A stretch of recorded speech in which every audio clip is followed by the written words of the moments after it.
कथा आती है कि एक बार नारद जी और गरुड़ जी दोनों को अपने ऊपर अभिमान हो गया कि हमसे बड़ा कोई भक्त नहीं है। तो ठाकुर जी ने आज्ञा की कि चलिए एक काम कीजिए। बोले क्या? श्वेत द्वीप घूम के आओ। 7 द्वीप है ना, हम लोग जिस द्वीप में रहते हैं उसको जम्बू द्वीप कहते हैं, ऐसे एक श्वेत द्वीप है। श्वेत द्वीप जाओ और वहां के भक्तों का दर्शन करके आओ। तो श्वेत द्वीप जब नारद जी और गरुड़ जी पहुंचे तो वहां इन्होंने क्या देखा? राधा वल्लभ लाल जी मंदिर में विराजमान हैं, देवादिदेव महादेव सुंदर आरती उतार रहे हैं, घंटे घड़ियाल बजा रहे हैं। कार्तिकेय जी और श्री गणपति जी सुंदर भोग सामग्री उठा उठा करके ला रहे हैं, राधा वल्लभ जी के सन्मुख पधरा रहे हैं। पार्वती जी सुंदर सामग्री सिद्ध कर रही हैं और लाखों की तादाद में वैष्णव खड़े होकर के राधा वल्लभ जी का दर्शन कर रहे हैं। महादेव मुख्य पुजारी बन करके राधा वल्लभ जी की सेवा कर रहे हैं श्वेत द्वीप में।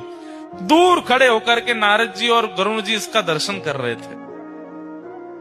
जैसे ही आरती पूरी हुई, आरती के बाद कपाट बंद हुए।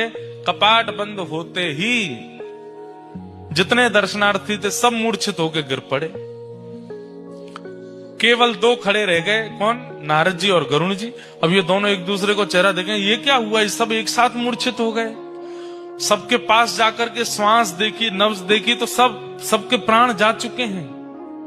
तो घबरा गए नारद जी, बोले ये क्या हो गया?